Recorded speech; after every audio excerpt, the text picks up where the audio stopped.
It's about a 25-hour train ride from Munich to Madrid, and we chose a route along the Mediterranean coast of France, through Barcelona and turning west through Spain.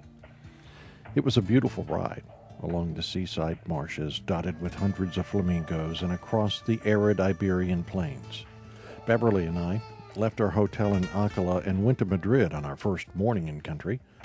The city streets quickly changed from cool and calm to warm and packed as we crossed the famous Plaza Mayor, the city's central plaza. They were setting up a Christmas festival complete with a carousel. Children played with the bubble performers and balloon artists.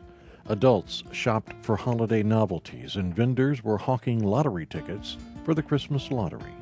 The crowds kept building. The city was celebrating Constitution Day.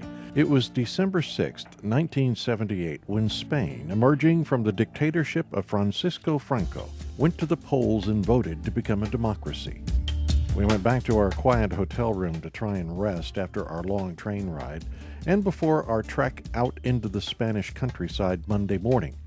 We were headed to a city in beautiful La Mancha, the land of windmills made famous in the story of Don Quixote. The Spanish word Cuenca means many things, among them eye socket, river basin, or a valley surrounded by mountains. The last of those may be the reason they chose that as the name for the city atop a hillside in central Spain. However, the ancient city of Cuenca actually towers over the valley of deep gorges that are home to two rivers. Cuenca was made famous by its hanging houses, cathedral, castle, and convent. When the Arabs took over the area around 1,500 years ago, they built a fortress here with a wall more than a half-mile long. Only remnants of that wall stand today. It was called Cunca, perhaps another origin of the city's name.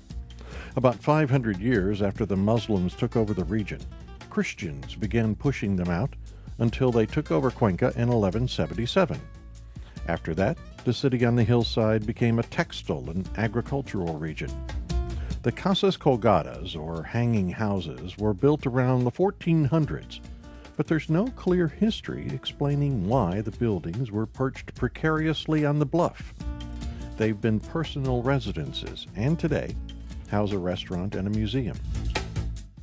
The steep, narrow streets are a challenge to negotiate on foot, not only because of the uneven cobblestones, but because cars often try to muscle their way through the thick crowds of people, sometimes squeezing the pedestrians off the sidewalks and into doorways. The town square was filled with celebrants, many of them trying to get into the Cuenca Cathedral they started building 833 years ago. It took almost a century to complete and was the first Gothic-style cathedral in Spain. They were charging admission to go inside the church. When it comes to churches, the newcomer in the area is the Church of St. Peter. It was built in the 1700s. In order to get to the old convent of St. Paul, you have to cross a bridge spanning the gorge from one bluff to another. They initially built the bridge in the mid-1500s, but that one collapsed and they built a replacement more than 110 years ago using the old bridge's supports. As you cross the bridge, you can look up and you can see Cerro del Socorro. The monument to Jesus was built in the 20th century. The convent, halfway up that hillside, dates back to the 1500s and was passed from one order of monks to another for hundreds of years until 1975, when they vacated the building, afraid it would collapse. About 20 years ago, it was renovated and turned into a hotel. We could see parking was at a premium for hotel patrons, some having to drop their bags at the door and find a parking space down the hill. The city is a popular tourist attraction, capitalizing on old municipal development on the bluffs and the quaint atmosphere in the city below. The old doors, steps, and plazas have withstood time and continue to challenge the endurance of visitors.